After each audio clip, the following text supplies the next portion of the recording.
அன்றாட ஆன்மீகம் நிகழ்ச்சியில் உங்களை சந்திப்பதில் மிக்க மகிழ்ச்சி. உங்கள் அனைவருக்கும் எனது கனிவான பணிவான வணக்கங்கள். மனிதனாக பிறந்தால் அவனுக்கு முயற்சிகள் உண்டு, அவனுக்கு குறிக்கோள் உண்டு, அவனுக்கு ஒரு வேட்கை உண்டு, அவனுக்கு ஒரு விருப்பம் உண்டு. இதெல்லாம் சாதாரணம். இதை சாதாரணமாக கல்லோக்கியலாக சொல்கிறது ஆசைகள் என்று சொல்லுவார்கள். ஒருத்தருக்கு இட்லி சாம்பார் சாப்பிட்றதுல ஒரு ஆசை இருக்கும், ஒருத்தருக்கு பொங்கல் வடை சாப்பிட்றதுல ஆசை இருக்கும், ஒருத்தருக்கு கார் ஓட்டத்தில் ஆசை இருக்கும். இது போன்று பல ஆசைகள் பல தினசாக இருக்கலாம். ஆனாக்க வெற்றி பெற வேண்டும், வாழ்க்கையில் நிரந்தரமான ஒரு இமேஜை பெற வேண்டும் என்று நினைப்பவர்களுக்கு இருக்கின்ற வேட்கை, ஆசை வித்தின் ஏ லிமிட் இருக்கணும். ஒரு நேர்மையிலே அடிப்படையில் இருப்பதாக இருக்க வேண்டும். அப்படி இருந்தால் தான் அந்த ஆசை வெற்றிக்கு அடிப்படையாக அமையும், அந்த வேட்கை அவருடைய வெற்றிக்கு அடிப்படையாக அமையும். இந்த வேட்கைகள் இருப்பதனால சில சமயம் தீய வேட்கைகள், தீய ஆசைகள் வர்றதுனால மனிதனுக்கு தீய பழக்கங்கள் உருவாகின்றன. இந்த தீய வேட்கைகள், தீய பழக்கங்கள் வந்துனாக்க ஒன்றோட ஒன்று கேத்து அவனையே ஜீரோவாக பண்ணிடும். பாருங்கள், சாதாரணமாக கதை சொல்லுவாங்க, கிளப்பில் மெம்பர் ஆகிறதுன்னு சொல்லுவாங்க. இல்லைங்க பொழுதே போகிறது இல்லைங்க, பொழுது போகாததுனால கிளப்புக்கு போகிறேங்கம்பாங்க. ஓகே. இன்னும் சில பேர் சொன்னாங்க, கிளப்புக்கு போனாக்க மெம்பர்ஷிப்போடு சேர்ந்து பழகலாங்க, அதனால் நிறையா பேர் ஃப்ரெண்ட்ஸுக்கு இருப்பாங்க, நிறையா பிஸ்னஸ் இம்ப்ரூவ் ஆகும்னு சொல்கிறோம். ஓகே.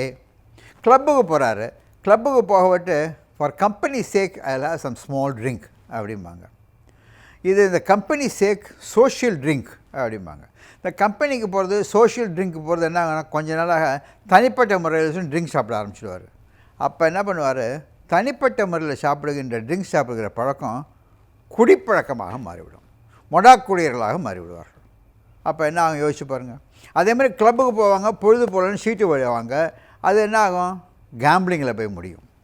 இது போன்று சாதாரணமாக விளையாட்டாக துவங்குகின்ற பழக்கங்கள் கொடிய பழக்க வழக்கங்களாக மாறிவிடுகின்றன. இந்த மாதிரி கொடிய பழக்க வழக்கங்களாக மாறிய பொழுது தகராறு. இந்த பாருங்கள், அலுவலகங்களில் பார்த்திங்கனாக்க பரிசீலிப்பார்கள். அவர் வர வாடிக்கையாளர் வராரு, ஒரு கவர்மெண்ட் ஆஃபீஸ் இருக்குதுன்னு வச்சுங்களேன். அந்த கவர்மெண்ட் ஆஃபீஸுக்கு யாரோ ஒருத்தர் வராரு, அவர் பார்க்க வராரு, வேலை முடிஞ்சவனு ஒரு கிஃப்ட்டு கொடுத்துட்டு போகிறாரு. வாங்கலாமா? இல்லைங்க சும்மா வச்சுங்க என்று கூறுவது தான் நேர்மை. சாதாரண கிஃப்ட்டு தானே வாங்கிக்கிறாரு, சின்ன கிஃப்ட்டு. அவர் என்ன கொடுக்குறவர் சும்மா கொடுக்க மாட்டார். அந்த கிஃப்ட்டை கொடுத்துட்டு இவர் எப்படி ரியாக்ட் பண்ணுறாருன்னு பார்த்துப்பார், அதை கொடுப்பார். அடுத்தது கொஞ்சம் பெரிய கிஃப்ட்டு கொண்டு கொடுப்பாரு, அப்புறம் இன்னும் கொஞ்சம் பெரிய கிஃப்ட்டை கொடுப்பாரு, அப்புறம் இன்னும் கொஞ்சம் பெரிய கிஃப்ட்டு கொடுப்பாரு. இப்படி சின்ன கிஃப்ட்டு ஆரம்பித்து பெரிய கிஃப்ட்டில் நிற்கும். அப்புறம் என்னாகும், அதுதாங்க லஞ்சம்னு பேர். இந்த சிறியதாக ஒரு சின்ன துவக்கத்தில் ஆரம்பிக்கப்பட்ட ஒரு பரிசு பெரியதாக மாறி பெருந்தொகையாக மாறி லஞ்சமாக மாறிவிடுகின்றது. சின்ன பழக்கங்க பெரிசாக கொடிய பழக்கமாக மாறிவிடுகிறது. இதற்கு ஆன்மீகத்தில் ஒரு சிறந்தது ஒரு கதை. ஒரு முனிவர் இருந்தார், அவர் சொன்ன கதைங்க அது. என்ன சொல்கிறாரு பாருங்கள். ஒரு வேடன் இருந்தானா, அவன் காட்டில் குரங்கை பிடிக்கணும், குரங்கை பிடிச்சி அதை வித்தை காட்டி, இப்போ பண்ணக்கூடாது, அது சட்டப்படி இது விரோதம். குரங்கை பிடித்து பசுமாட்டை பிடித்து காளை மாட்டை வைத்தெல்லாம் செய்யக்கூடாது, வித்தை காட்டக்கூடாது. ஆனாக்க அந்த காலத்தில் செஞ்சிட்டு இருந்தாங்க. அந்த குரங்கை பிடிக்கணும்னு பார்த்தோம். அதுக்கு என்ன பண்ணானாக்க, குரங்கை அட்ராக்ட் பண்ணுறதுக்காக ஒரு மரத்தில் இந்த பிஷின் இருக்குது தெரியுங்களா, அந்த முருங்கை மரத்தில் பிஷின் வரும், வேளா மரத்தில் பிஷின் வரும்.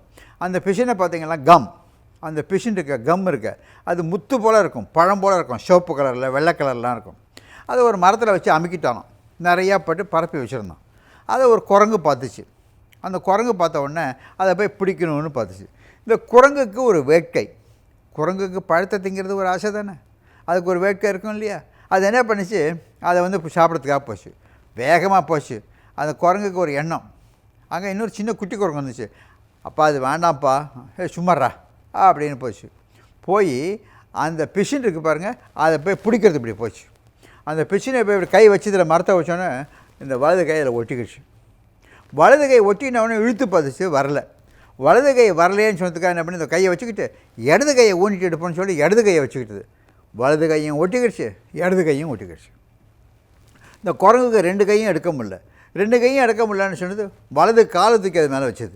வலது காலை தூக்கி வச்சு உதச்சி எடுப்போன்னு சொல்லி உதச்சிக்கிது. இது உதைக்க அது எரிக்கி பிடிச்சிக்கிச்சு. இப்போ குரங்கோட வலது கை, இடது கை, வலது கால் ஒட்டிக்கிடுச்சு. இருக்கிறது இடது காலம் ஒன்று தான். அது பார்த்தது விடுவேனா அப்படின்னு சொல்லி இடது காலையும் வச்சது இழுத்துக்கிடுச்சு. அப்போ குரங்கோட 2 கை 2 கால் எல்லாம் அந்த மரத்தில் பிஷின்னு நல்லா ஒட்டிக்கிடுச்சு. வந்தார் வேடன், பிடிச்சாரு குரங்க, எடுத்துகிட்டு போயிட்டார். எப்படி ஒரு வேட்கை என்பது, ஆசை என்பது ஒன்றை ஒன்று தூண்டி வேண்டாத வேலையை பண்ணிச்சு.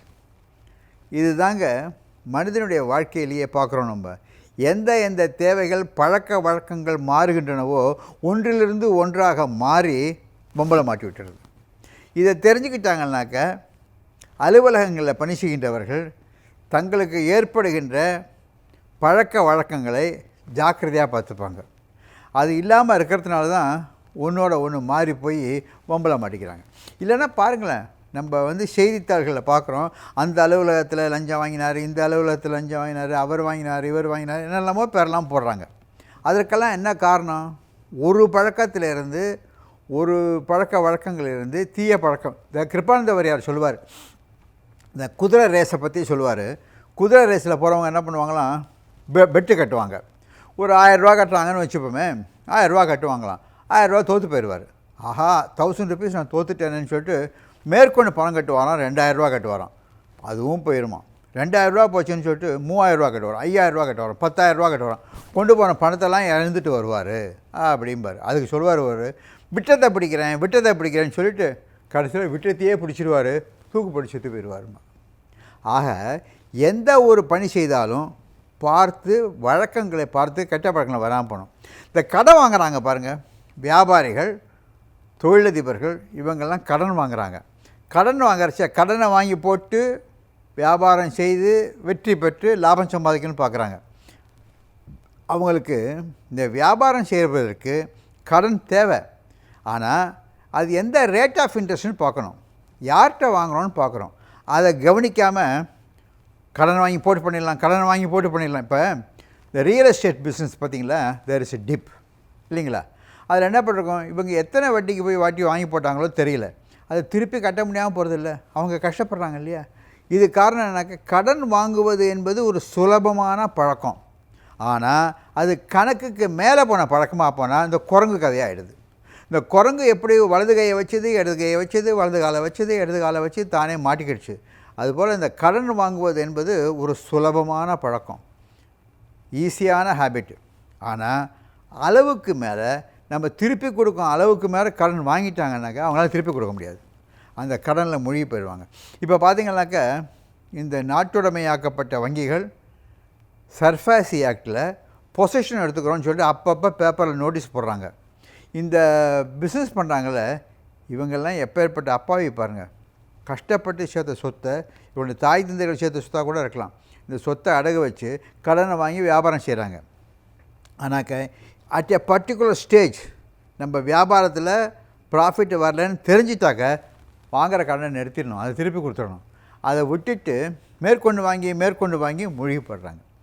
இந்த குரங்கு கதையிலேருந்து நம்ம தெரிஞ்சுக்கிறது என்னென்னாக்க, எந்த ஒரு வேட்கையாக இருப்பினும் அது அளவுக்கு மீறி போகும் போல் இருந்துனாக்க ஸ்டாப் பண்ணிடணும்.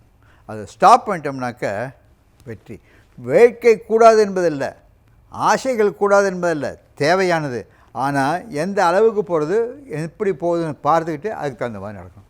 இந்த குரங்கு கதையை சொன்ன செயின்ட்டு பாருங்கள், எவ்வளோ ஒரு அன்றாட ஆன்மீகத்திற்கு தேவையான ஒரு உண்மையை சுலபமாக சொல்லிட்டார்.